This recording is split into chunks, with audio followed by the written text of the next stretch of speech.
Everyone knows how to get milk from a cow. As long as a cow has given birth, she can provide all the necessary milk. But when it comes to oat milk, the process is entirely different.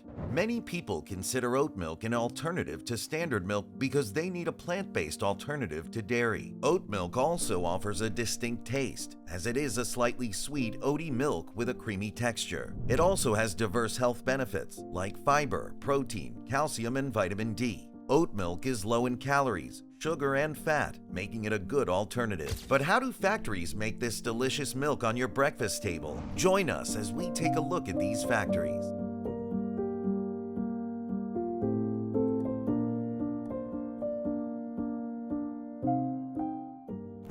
Before oat milk is in your cereal bowl, it is a cereal grain grown in a field. The first step is to grow and harvest the oats on farms. Factories usually partner with sustainable farms to get their oats. Oats need to be prepared before they are sent to the factory. They need to be cleaned, and the husk has to be removed from the grains. After removing the husks, what is left is hulled oats.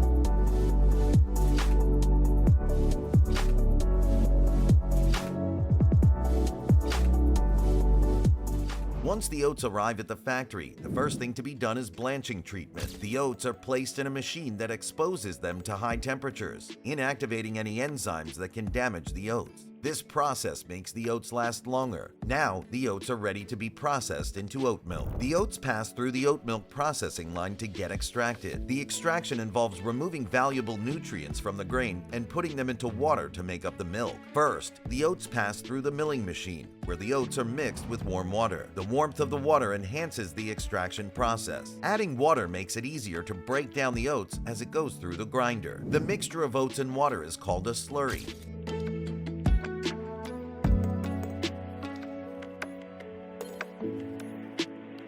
As it goes through the grinder, it breaks down, releasing the nutrients of starch, fibers, and proteins. During this process, the factory keeps the water warm, but coincidentally, this also makes the oats thick. The oats absorb water and swell up, which should be avoided. That's what takes these factories to the next step. Now that the oat milk has been broken down into smaller bits, the factory needs to add enzymes to prevent thickening.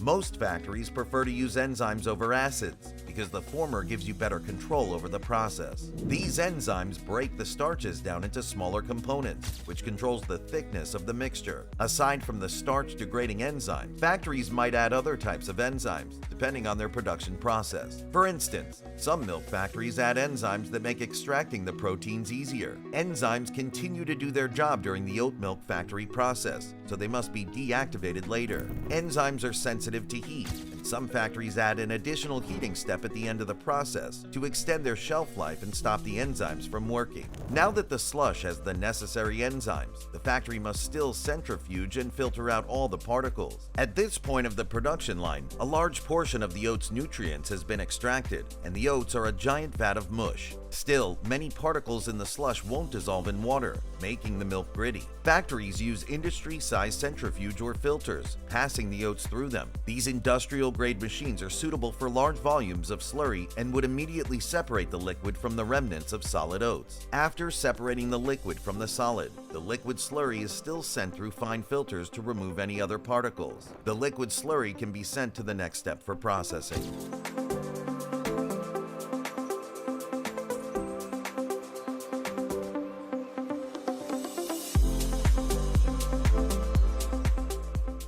The oat milk is almost ready at the factory. Factories still have to add other ingredients to the oat milk to enhance the nutritional value of the end product. That's because the composition of oats is different from cow milk. Factories usually add dispersing oil and fats to the oat milk. Oats contain less fat than cow's milk, so factories need to add vegetable oils, making it a little creamier. The fat is homogenized and dispersed into little bubbles throughout the oat milk to ensure it does not separate.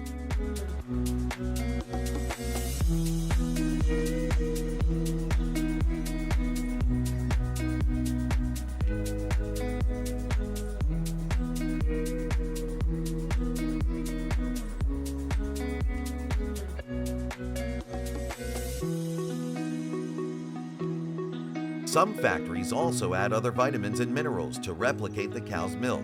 For instance, dairy milk is a source of calcium, so you might also see calcium in oat milk. Other vitamins include B and D, all added for nutritional purposes. You might also find salt or sodium chloride in oat milk. Factories usually add the oat milk for extra flavor. Manufacturers also add phosphates to the oat milk to stabilize the milk, as phosphates have emulsification properties and can control acidity or pH. Phosphates also supply phosphorus to the oat milk.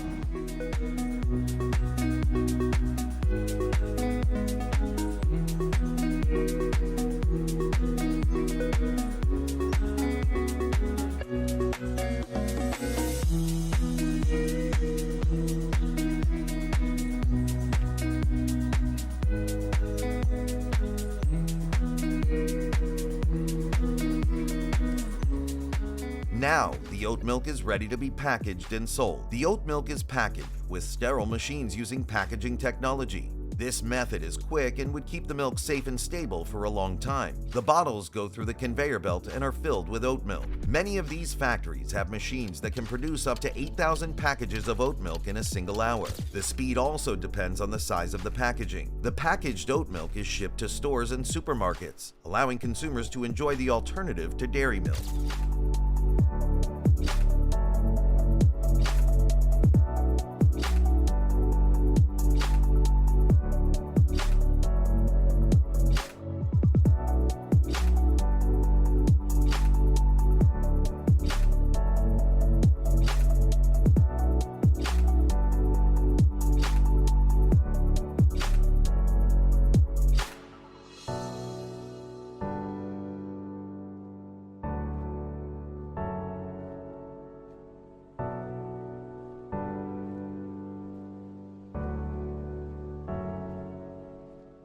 Once oat milk reaches your home, you can enjoy it in different ways. Oat milk can be consumed on its own, warm or chilled with ice. It can also be taken with cereal like regular dairy milk. Oat milk lovers also praise its compatibility with coffee. The slight sweetness and nutty flavor add creaminess to your coffee.